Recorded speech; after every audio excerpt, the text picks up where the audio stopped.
একই দিন এদেশের আকাশে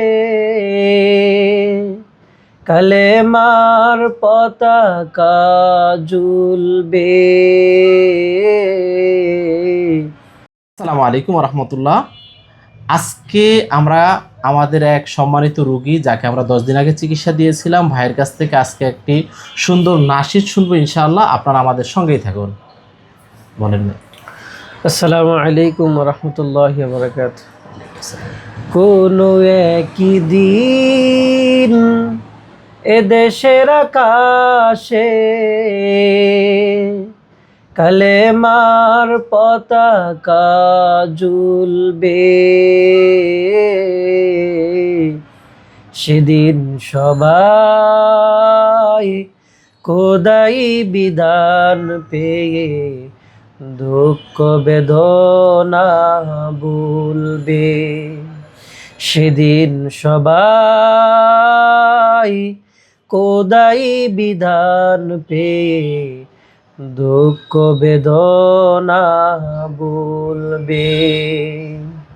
কোনো একই দিন সেদিন আর রবে না হাহাকার,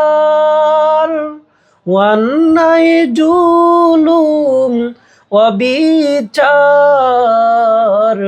থাকবে না অনাহার, দুর্নীতি কতাচার থাকবে না অনাহার, দুর্নীতি কতাচার সকলেই শান্তিতে থাকবে। সেদিন সবাই খোদাই বিধান পেয়ে দুঃখ বেদনা ভুলবে। সেদিন সবাই খোদাই বিধান পেয়ে দুঃখ বেদনা ভুলবে। আসসালামু আলাইকুম ওয়া রাহমাতুল্লাহ। তো আপনারা কিন্তু জানেন, তাকওয়া হেলথ কেয়ার একটা মানুষের আস্থার প্রতীক, ভালোবাসার প্রতীক। তাই আপনারা কিন্তু আমাদের এখানে আসতে পারেন, আন্তরিক একটা পরামর্শ পাবেন ইনশাআল্লাহ।